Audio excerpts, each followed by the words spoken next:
Olá pessoal, boa noite. Como estão? Espero que estejam bem. Bem-vindas, bem-vindos a mais uma live do Mente Aberta. É uma live mais uma vez muito especial. O tema da live hoje é saúde mental da população LGBTQIA+. E hoje nós começamos com 30 minutinhos de atraso, mas estamos aqui, é o que importa, né? Vamos começar a live. A querida Fernanda, convidada, já está presente. Agradeço a Jéssica, a Érica, Javier, queridos que estão presentes aqui. Vamos lá, então. Fernanda, acho que você... Não sei se aparece para você um botão para entrar na live, ou pedir para entrar, é uma coisa assim. Daí, quando você acionar, eu te aceito aqui. Jennifer, querida aluna, presente, aluna da UFTM.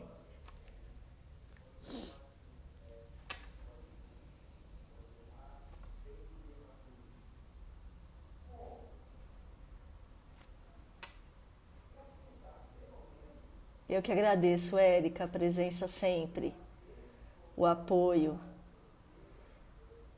Fixa o tema nos comentários. Como que eu faço isso? Eu não sei, Gé. Eu não sei fazer isso. Depois você me ensina. Ou você me ensina no meio do caminho aqui, enquanto a gente está falando. Estou adicionando a Fernanda.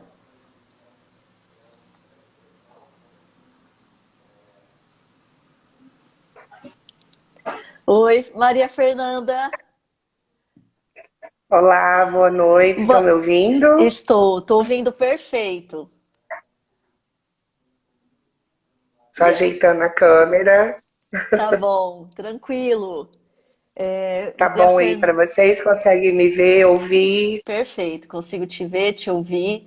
Queria agradecer muito, muito, muito, porque assim, quando você me mandou até aí o seu currículo, né?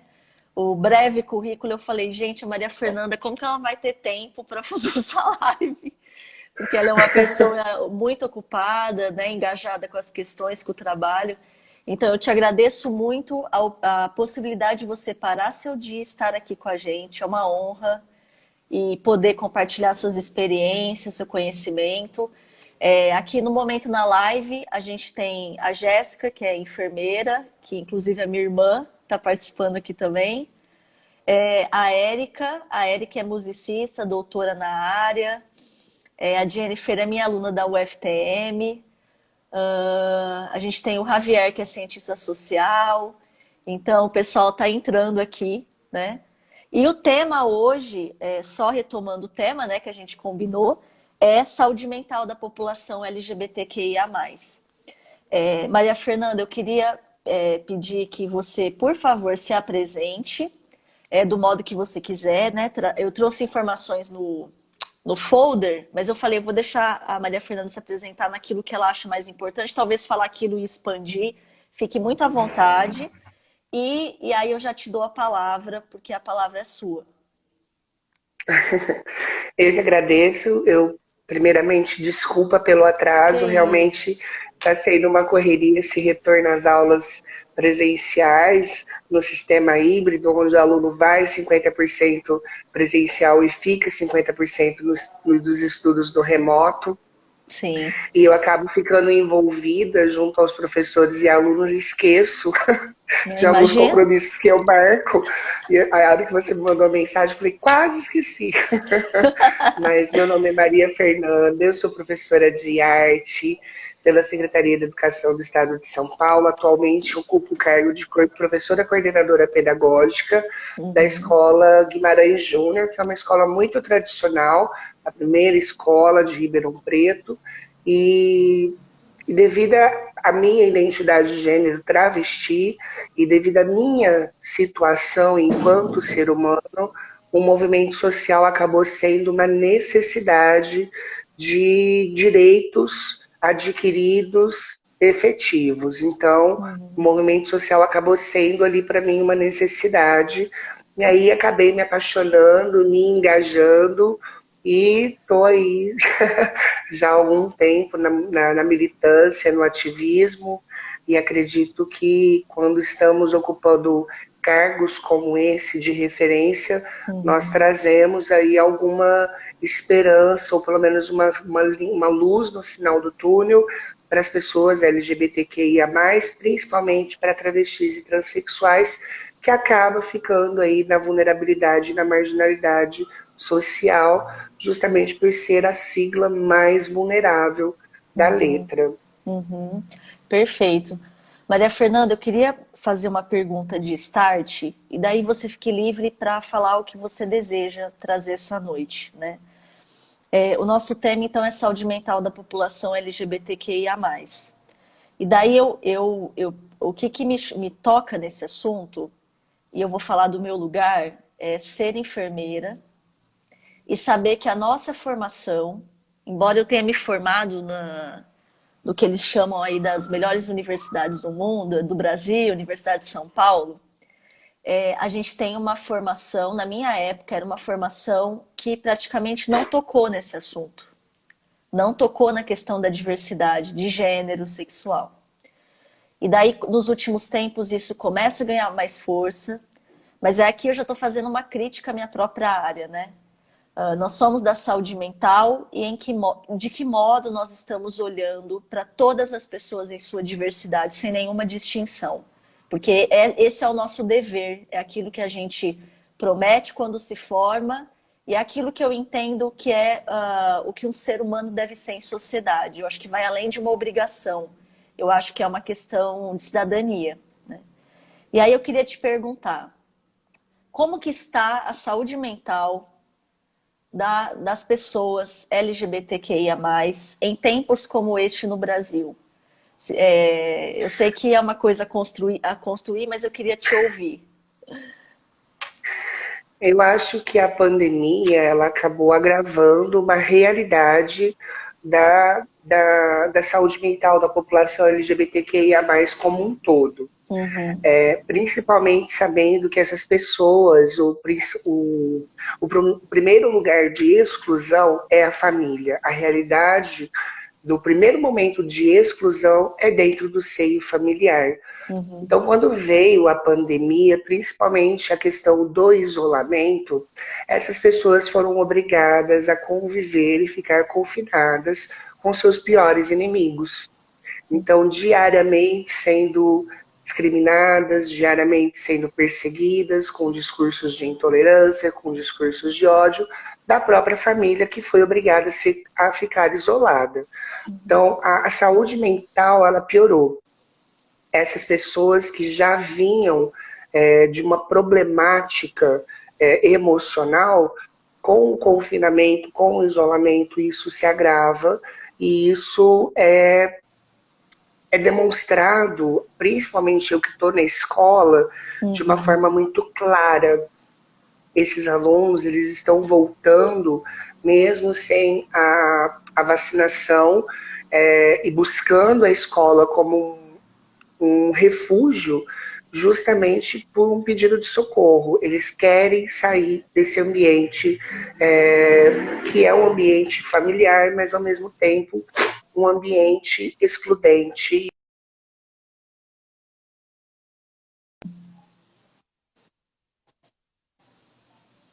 Com essa ansiedade aflorada. Então, é o que eu tenho percebido nesses quase 15 dias de aula. A ansiedade, ela vem tomada de uma forma muito significativa. Os índices de depressão, de não querer sair do isolamento também, principalmente para as pessoas, para os meus alunos trans. Eu percebo que a resistência de sair, conviver socialmente ainda é grande, não se sentem fortalecidos para retomar esse convívio social por medo da violência, seja ela verbal, simbólica. E então o que eu percebo é que a pandemia trouxe uma problemática muito maior sobre a população e sobre a saúde mental, principalmente no ambiente escolar, que é onde é a minha realidade.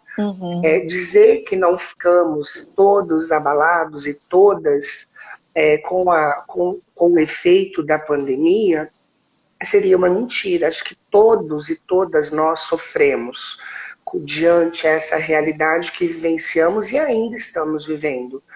Mas para um adolescente ou para uma criança que já vem com todo esse processo hormonal de transição. Não é criança, não é adulto, não é adolescente, é pré-adolescente, e com os hormônios aflorando a pele desse processo que nós já vivenciamos e sabemos que não é fácil, e ainda mais a questão da orientação sexual, mais a questão da identidade de gênero e principalmente de não ter o apoio da família é algo que realmente é assustador e é agravante. Então me preocupa sim, nesse momento é mais pensar no acolhimento dessas pessoas, porque elas realmente estão doentes e isso é muito explícito para mim. Eu realmente tenho uma preocupação muito grande com essa população, principalmente tratando de adolescentes. Perfeito. Maria Fernanda, a gente ouve e constata mesmo que muitos avanços aconteceram com relação à proteção aos direitos da população LGBT.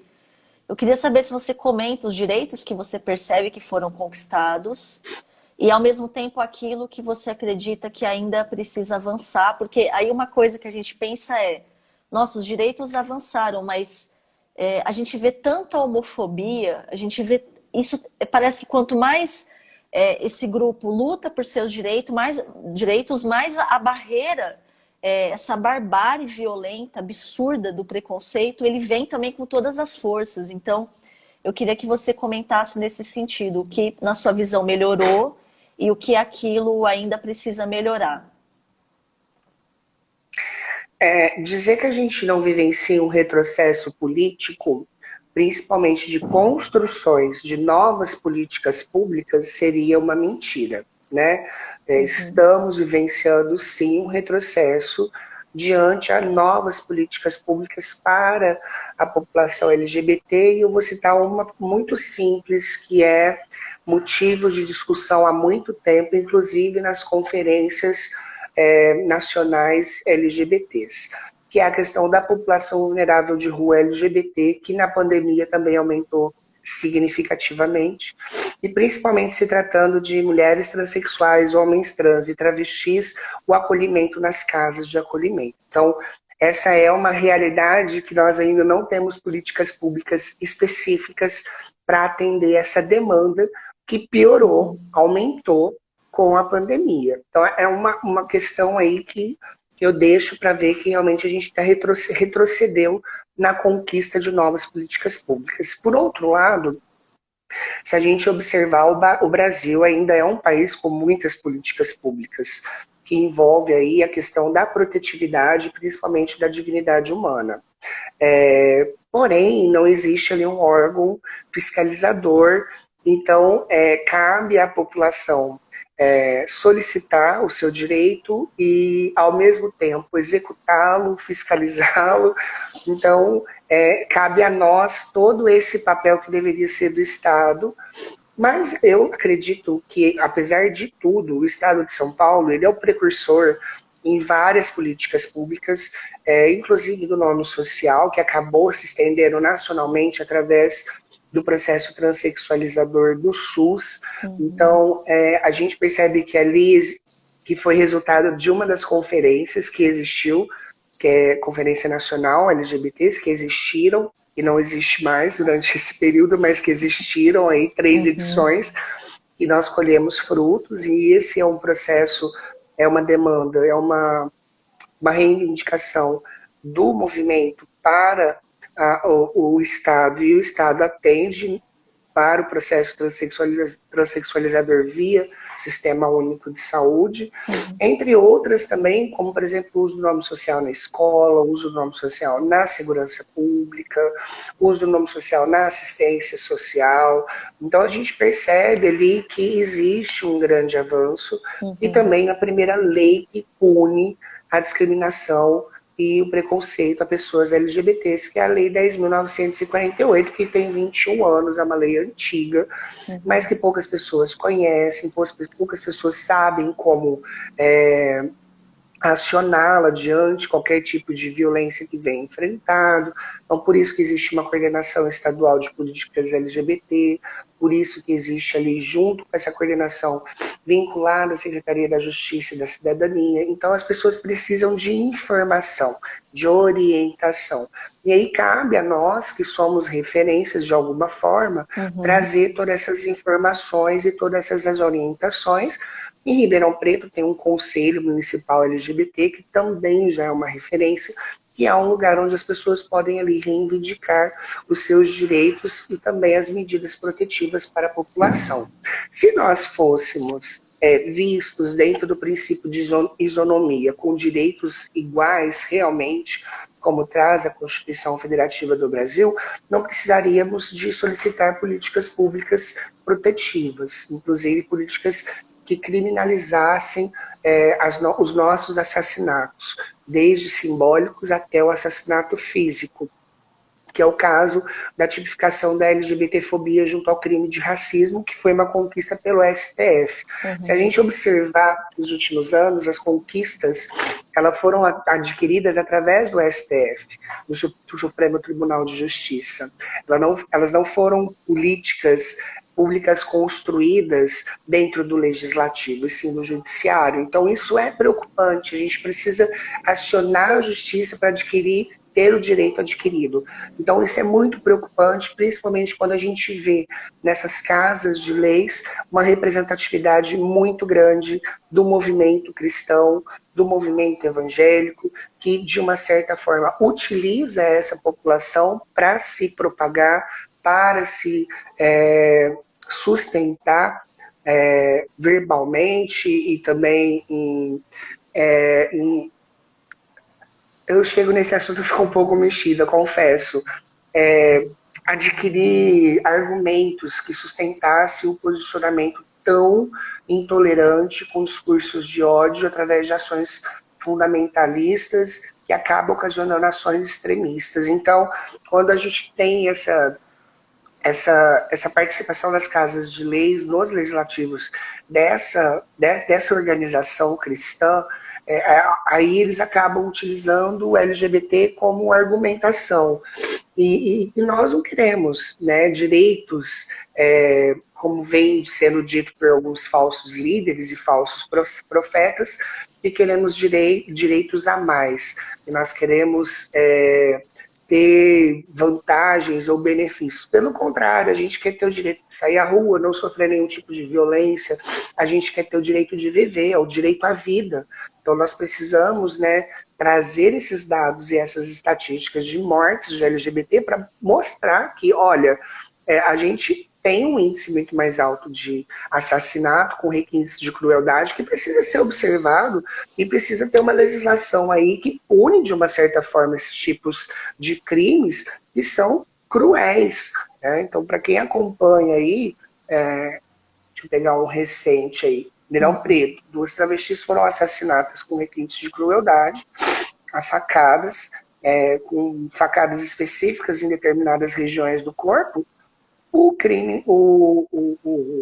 assassino não foi preso até hoje. O criminoso ainda está solto.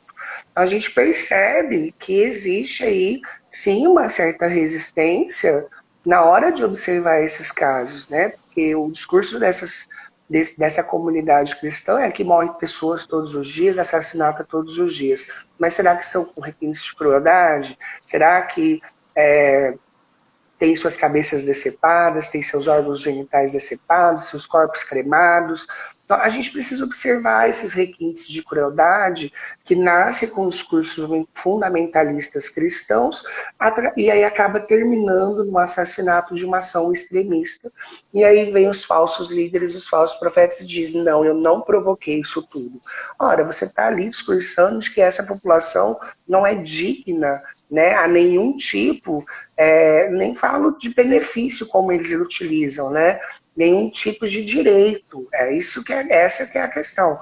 Essas pessoas não têm direito, porque elas estão à margem da sociedade e da normatividade criada dentro do discurso binarista e heteronormativo cristão.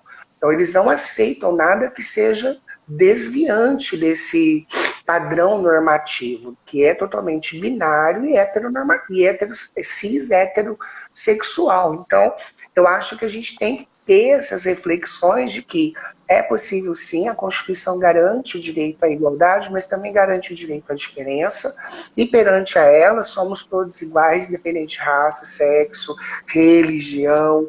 Então, acho que a gente precisa ter essas reflexões para ter um pouco mais de sensibilidade na hora de olhar essas classes minoritárias e principalmente as suas demandas e as suas necessidades diante da realidade, que é realmente cruel, é uma realidade vulnerável, é uma realidade marginalizada, e a gente precisa sim ter essa reflexão e principalmente essa sensibilidade de se colocar no lugar do outro para realmente entender a demanda e a real necessidade dessas pessoas. Perfeito.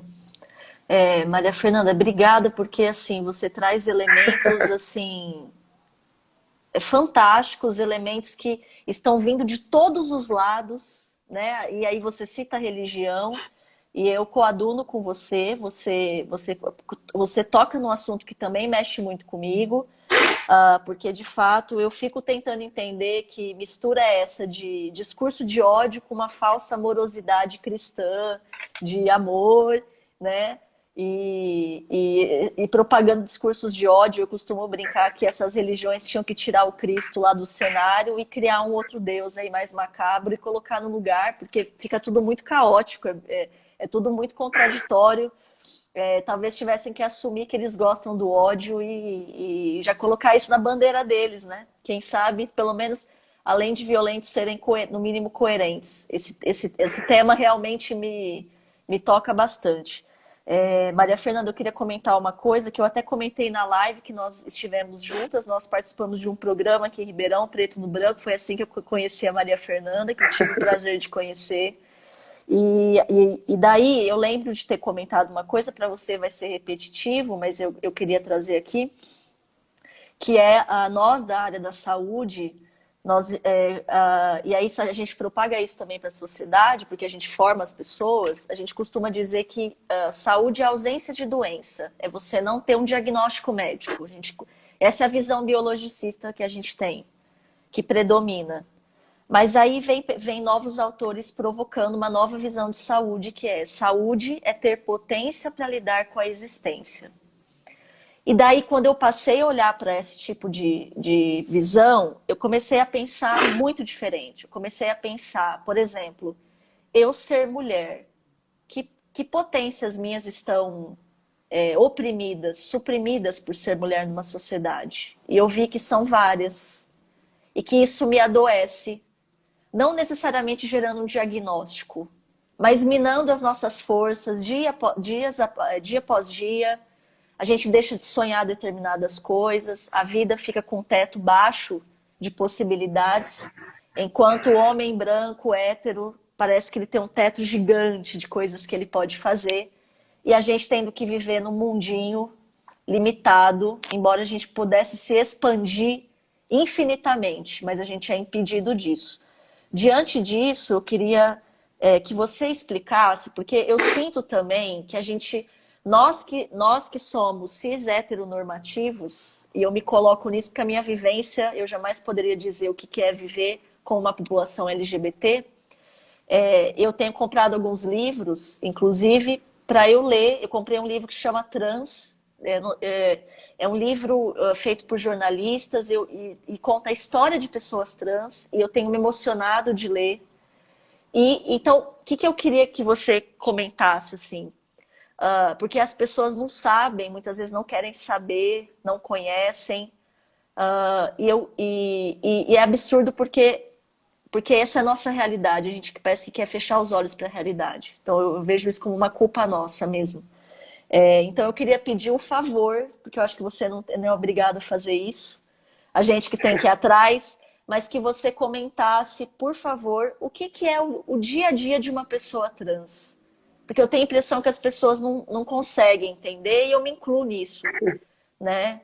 Porque ser branca, hétero, cisnormativa e levantar de manhã é uma coisa, e depois voltar para casa. Eu queria que você contasse alguns elementos do que é ser essa população hoje, essa pessoa. É muito difícil. Eu costumo brincar que eu tenho a certeza que eu vou sair de casa. Se eu vou voltar viva, eu já não sei.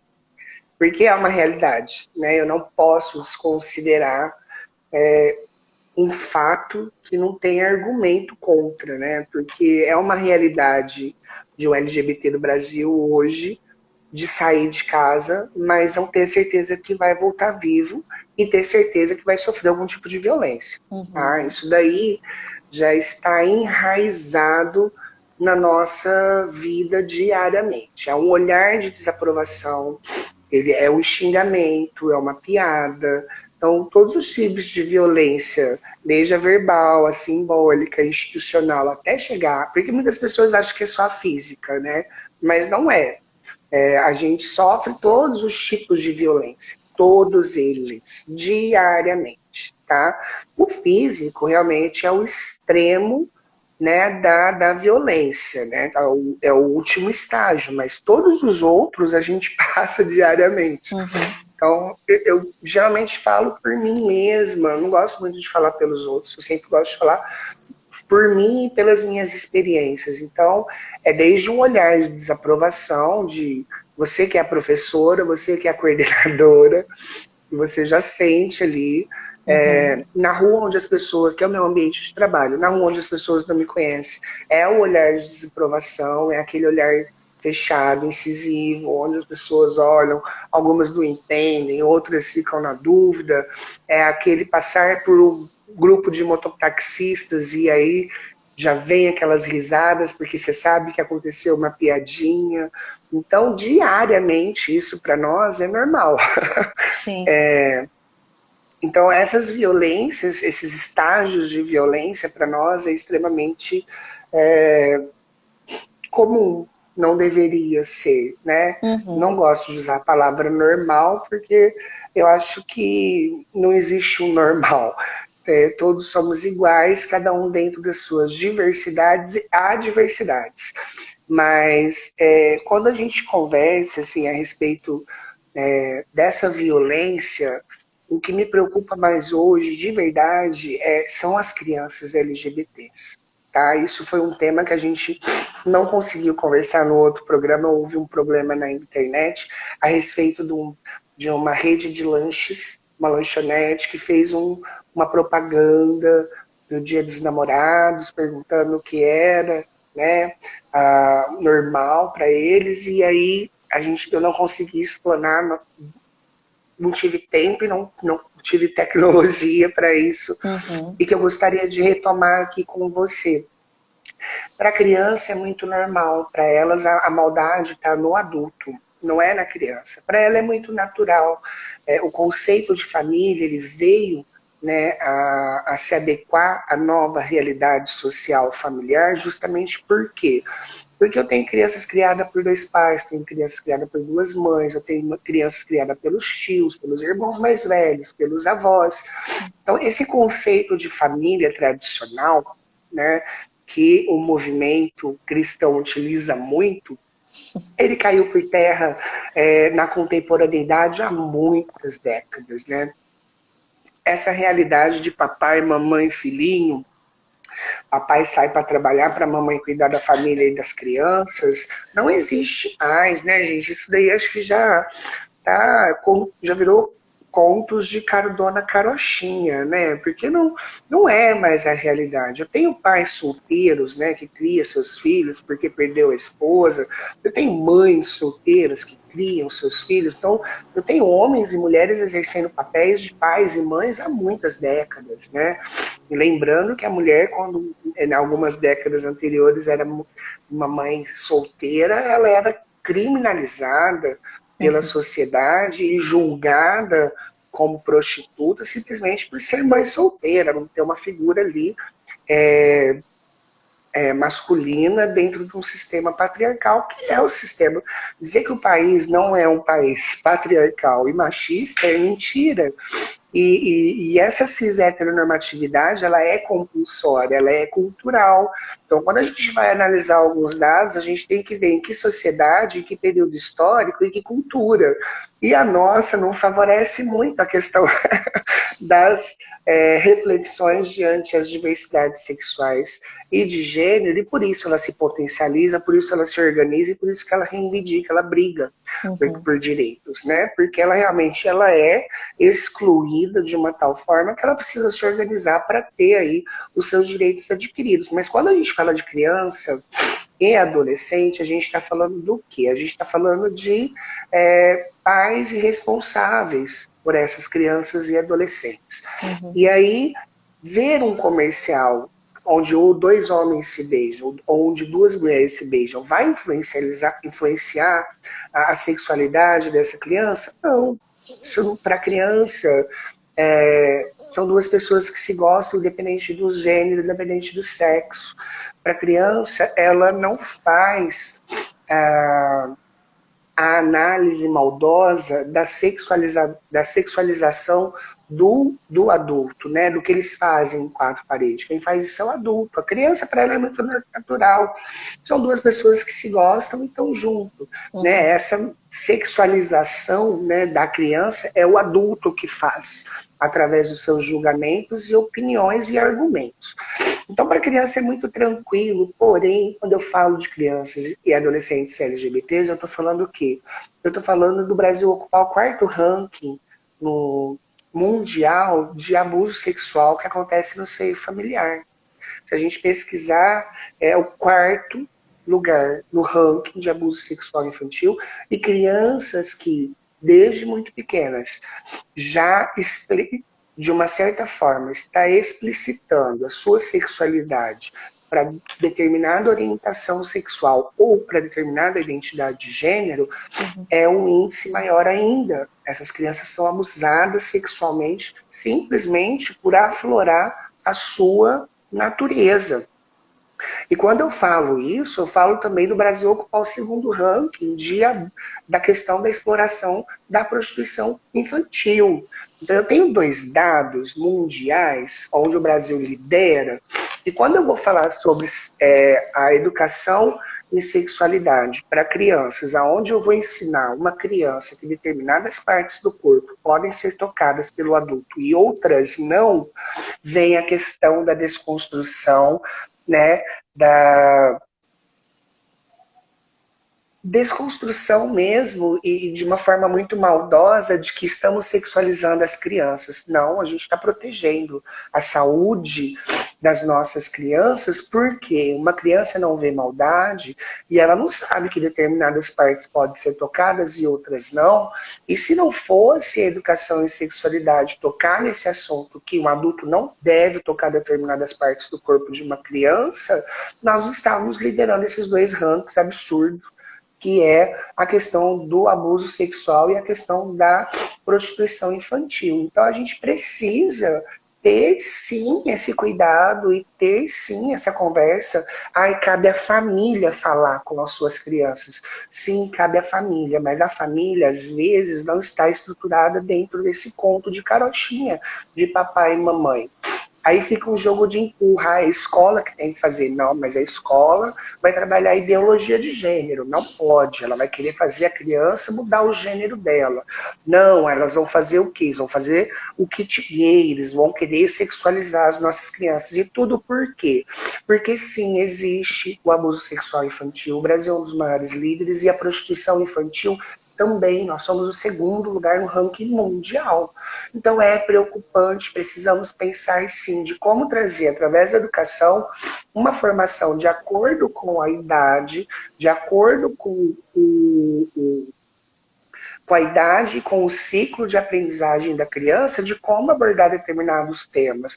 Não é porque a educação em sexualidade que eu vou ensinar as posições do Kama Sutra para um adolescente de 15 anos. Eu vou falar sobre saúde, vou falar sobre infecções sexualmente transmissíveis, porque a gente tem um alto índice de HPV e principalmente agora a questão da sífilis que está voltando super forte nos adolescentes, porque eles não têm essa consciência. Eu estou falando sobre HIV/AIDS, eu estou falando sobre, por incrível que pareça, sobre gravidez precoce. Eu tive uma aluna agora, recentemente, nas férias, que não fazem nem 20 dias atrás, de 14 anos, e sumiu da escola, a gente foi procurar porque teve um filho. Então, ainda continua. Aí, para o Estado falar sobre isso é muito complicado, porque é tabu falar sobre sexualidade com criança e adolescente. Então, vamos desenvolver uma vacina, como foi feita do HPV, e vamos sair distribuindo. Né?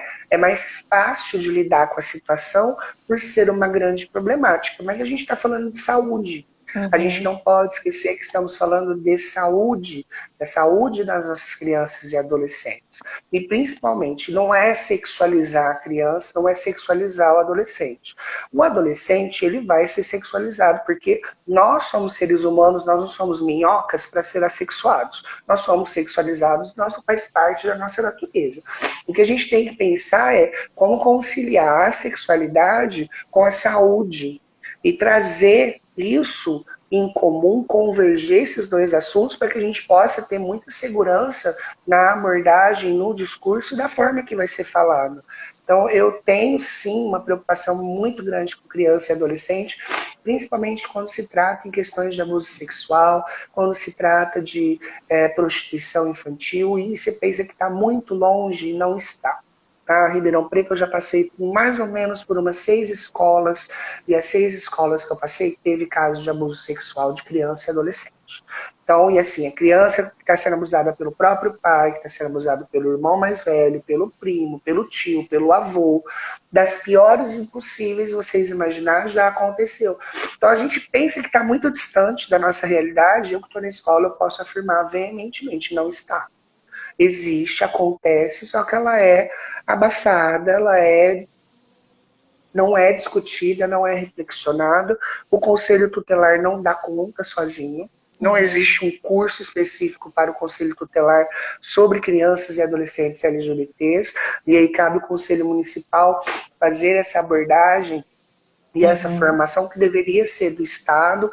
E para os professores não existe uma formação, como você disse na enfermagem, não existe uma disciplina específica para a abordagem do assunto, para se trabalhar, para entender os 3 pilares da sexualidade, que é o sexo biológico, que é gênero, que é orientação sexual, e que são pilares separados, que um não acaba interferindo no outro, porque são individuais, são estruturais, na personalidade humana. Então, é importante a gente ter essas reflexões e, principalmente, discussões para a construção de políticas públicas. Perfeito. Nossa, Maria Fernanda, que maravilhoso poder te ouvir. Eu queria lançar. Eu quero deixar você livre para falar o que você quiser, por Eu favor. falo muito, hein? Mas assim que é bom.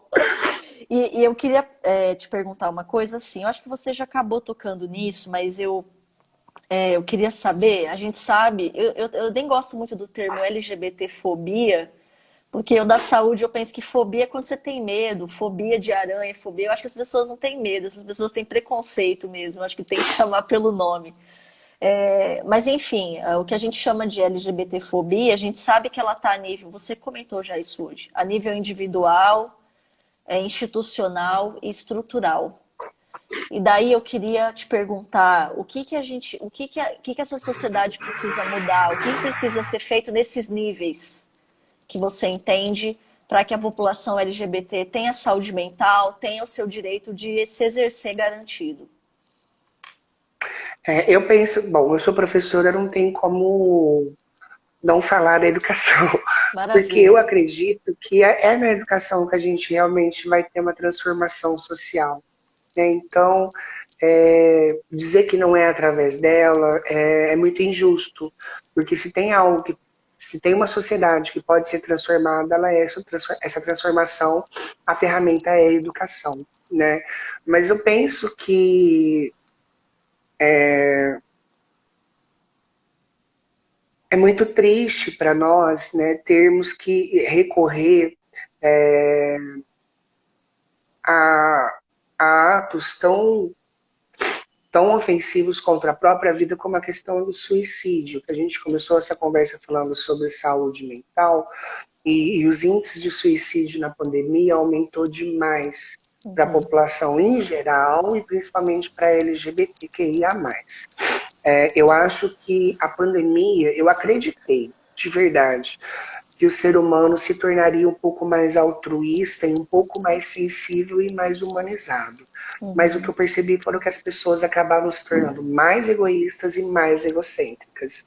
Elas não conseguem se colocar no lugar do outro para poder pensar um pouquinho, por um segundo, o como seria viver dentro da pele daquela pessoa, dentro daquela posição social da pessoa. Então eu percebi que a sociedade se tornou muito mais egoísta e muito mais egocêntrica, o que não deveria, porque a gente está diante de uma pandemia que não escolhe cor, raça, classe social, religião. A gente está numa pandemia que todo mundo está vulnerável, suscetível, mas infelizmente as pessoas não aprenderam, né, que somos de fato todos iguais. Então, eu acho que essa transformação ela tem que ser feita através da educação. Mas, porque a educação ela não vai atingir só o aluno ou a aluna, ela vai atingir a família. De uma certa forma, esse sistema democrático que é a educação, que são os profissionais da educação, junto aos estudantes e junto às suas famílias, é o que realmente vai, de uma certa forma, ser efetivo para essa transformação social.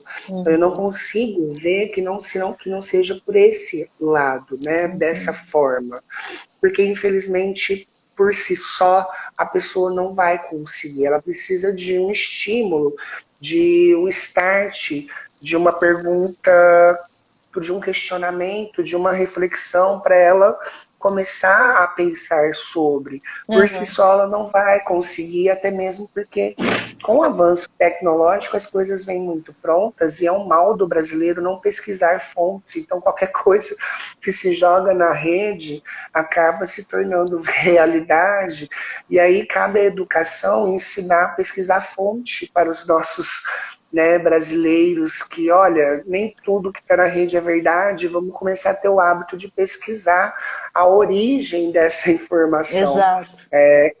Então tudo acaba terminando na educação. Então eu sou muito apaixonada pela minha profissão, eu não tenho como não trazer essa realidade para a educação, porque eu acho que é a educação que vai transformar essa sociedade e construir um país novo. Por exemplo, Maria Fernanda, lá na questão, não na escola que você atua hoje, mas na sua trajetória na educação, que estratégias na educação você acredita que podem ser promovidas para a gente superar essas questões? Se você puder dar um exemplo que seja concretas, né? Estratégias concretas. Eu acho que principalmente a questão do acolhimento e da escuta. Né? Isso já é uma realidade que já existe dentro da educação, que é acolher e escutar. Isso já é um grande passo, né, para os nossos estudantes, principalmente aqueles que vêm sofrendo algum tipo de sofrimento, algum tipo de doença mental. Então, esses alunos, a gente tem que ter um momento de acolher, de escutar. Claro que é realmente acolher de uma forma sensibilizada e humanizada, e um escutar sem julgamento, é o realmente escutar. Exato.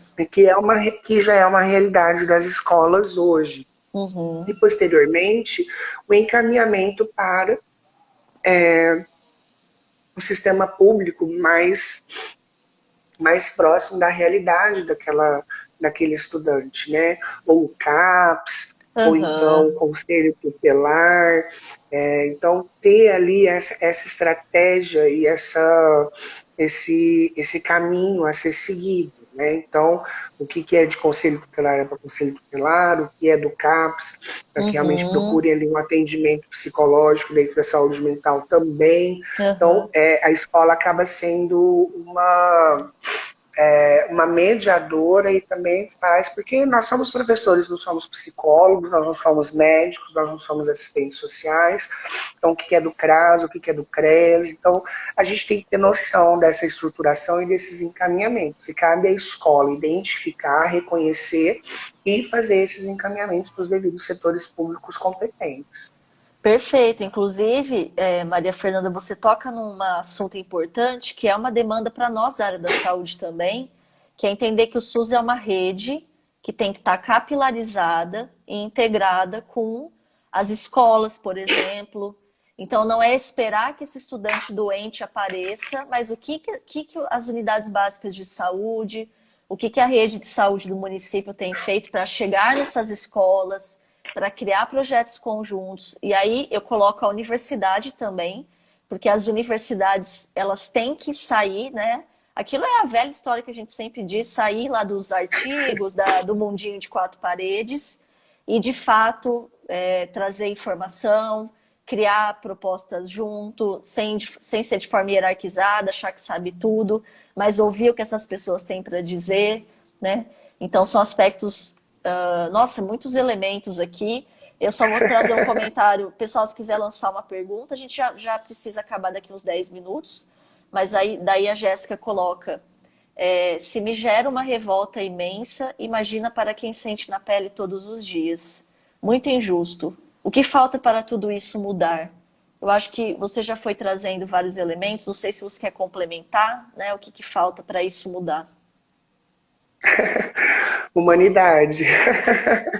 Eu acho que falta humanidade das pessoas e um pouquinho de boa vontade. Apenas isso. Né? Ser humano de fato, ser humanizado e ser sensível, ter sensibilidade em todas as causas, por todas as pessoas. Infelizmente, as pessoas são muito incisivas em suas opiniões, né? E aí a Uhum, gente vê um monte de discurso de ódio, um monte de preconceito, um monte de discriminação disfarçado de, mas essa é a minha opinião. Então, nem tudo é a sua opinião. Algumas coisas são crimes, né? Não gostar de negros é crime, discursar contra LGBTs é crime, dizer que uma mulher, devido à roupa que ela está usando, ela merece ser estuprada é crime, né? Então, a gente precisa ter o mínimo de noção daquilo que a gente fala, e as pessoas perderam essa noção, né? A gente uhum. tem aí uma liderança que deu aí uma potencialidade em cima de tudo que eu acho, eu posso, eu vou dizer, e não é bem assim, né? Perfeito. Existe aí alguns crimes, sim, são crimes, o discurso de ódio, ele é crime, a Aham. intolerância, ela é crime, a discriminação é crime, preconceito é crime, então a gente precisa trazer isso também como uma referência para essas pessoas mais resistentes à humanidade, à humanização, à sensibilidade e olhar o outro como a si mesmo, amar o próximo como a si mesmo, né? Um Aham. pouco mais de solidariedade, um pouco mais de fraternidade. Acho que é o que está faltando aí, além da caridade, que também está faltando um pouquinho aí para algumas pessoas. Sim, e eu fico pensando, só para finalizar, para a gente caminhar para a finalização. Mandaram aqui, ó, Henrico Abraço de Araraquara. Não sei se você Ah, conhece. sim. É por causa do mestrado lá da Unesp, eu conheço bastante pessoal. Muito bom. Um beijo. Inclusive, eu quero futuramente, Maria Fernanda, se você tiver disponibilidade, interesse, quando você puder, comentar da sua pesquisa aí no futuro, no Mente Aberta, porque Sim, com certeza. quando eu vi a questão do mestrado, eu fiquei muito curiosa, inclusive com o nome lá do programa, que deixa eu relembrar aqui, É o programa. mestrando em Educação Sexual pela Unesp. E eu achei interessante ter esse programa, né, de pós-graduação. Me parece ser um programa, ou eu estou errada? É um programa que faz parte da Unesp do campus de Araraquara, da Faculdade de Ciências e Letras. E realmente muito importante, principalmente agora, nesses últimos anos, nessas Uhum. últimas décadas, e que tem um pessoal fantástico, professores, docentes, alunos, pesquisas interessantíssimas, mas também pensar de como tirar essas pesquisas de dentro da academia e trazer um pouco para a prática social também. Eu acho importante trazer essas reflexões, não ficar só dentro da construção científica e só dentro dos muros da academia, como você mesma disse. Trazer isso para a sociedade de uma forma prática, de uma forma que a pessoa possa entender palavras mais fáceis para que a grande maioria entenda e compreenda o que é esse estudo científico. E realmente o programa da Unesp em Araraquara é um programa, bom, eu também sou muito suspeita de falar, mas maravilhoso, com pessoas maravilhosas, enfim. Já faz algum tempo que eu estou lá. Ah, maravilhoso, maravilhoso. E quando você fala isso, eu penso que nós da área da saúde, e eu queria falar isso até para alunos que assistem e refletindo a partir de tudo que você me contou hoje, contou para nós, que a área da saúde precisa de fato fazer uma aproximação que não seja superficial com esse tema. Porque eu acho que fica muito assim, existe um nome social, então assim, pergunte o nome social, como se lidar com essas pessoas, a complexidade fosse essa, sabe? Eu acho que a gente precisa avançar nisso e não partindo apenas de uma formação de direitos e deveres, mas de uma formação humanística. Eu acho que esse é o ponto que você tocou, porque, se a gente não entender o respeito que nós temos que ter por sermos uma sociedade integrada entre seres humanos, animais, natureza, plantas, e que um depende do outro, eu acho que se você não tem essa noção, a partir daí descamba. Não há mais o que explicar. Vai ficar superficial, vai ficar falso, né? Então é cansativo a gente ter que pedir o óbvio, né? A gente está tendo que explicar o óbvio. Mas eu acho que nós da educação, Maria Fernanda é professora, diretora, mestranda, eu sendo professora de enfermagem, eu acho que esse é o ponto que a gente gosta de insistir. Porque a gente acredita que você também, a gente acredita que a mudança é possível. Aqui vou dar uma de freiriana, né? Se as coisas fossem como elas são, então caia no desespero e acabou, não tem mais o que fazer. Mas se a história se modificou, aos trancos e barrancos, é porque alguma mudança é possível. E eu acho que é no diálogo, na educação, que é o terreno fértil, né? Então, assim, foi uma honra estar com você, te ouvir. Eu agradeço, apesar de todos os seus compromissos, você ter disponibilizado o seu tempo para estar aqui. Então, eu agradeço muito, deixo as palavras finais para você, e aí a palavra é só gratidão que eu tenho para dizer. Então, mais uma vez, queria pedir perdão pelo Que atraso. é Acho que isso. Foi essa vida está maravilhoso. bem corrida. Obrigada pelas pessoas que ficaram até agora nos ouvindo, participando, interagindo, porque eu acho que o que para nós LGBTs, eu acho que para qualquer classe minoritária, é deixar a gente falar de nós para nós, né? Sair desse ciclo, né? Romper essa bolha de ficar sempre insistindo em falar de nós para nós mesmos. Então a gente precisa ampliar e ter oportunidades e espaços como esse. Então quem se sente imensamente honrada e agradecida sou eu por ter esse espaço, poder falar sobre a minha população. Eu acredito que esse é um grande primeiro passo, trazer essas reflexões e ter espaço fora da bolha que é o movimento social, que é o ativismo, que é a militância, e falar por nós mesmos, né? O que acontece muito na academia, né? Uhum. Pessoas cisgêneras, brancas, falando Exato, sobre população exato. LGBT, negra. Então, acho que é importante a gente ter essas reflexões e esses espaços para diálogo. Como você disse, é o diálogo que traz realmente a construção de algum conhecimento, de algum saber. Então, a gente precisa ter espaços e diálogo. Eu acho que nós tivemos aqui hoje, eu só tenho a agradecer Conte comigo sempre, será um prazer imenso de estar com vocês novamente, de preferência em sala de aula, quando você precisar. Adoro ir em sala Ah, de aula, porque acho que muito bom, eu também. nós que somos professores, a gente vive e respira a sala de aula. Então, sempre que precisar, conte comigo, foi uma honra, foi um prazer.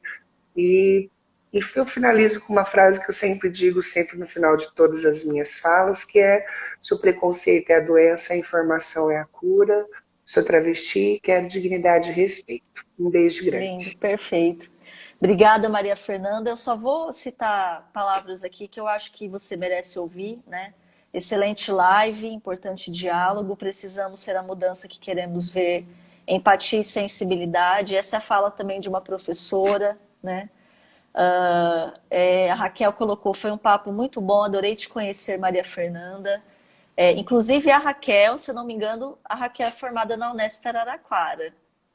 E então vocês são aí, é, ela já saiu de lá, já é formada e tal, mas vocês aí têm um espaço aí compartilhado aí na história. Então, muito obrigada, Maria Fernanda, grande abraço e é isso, e que nos encontremos aí. Gosto também muito da sala de aula e espero algumas parcerias, quem sabe, com a UFTM. Depois eu vou entrar em contato com você.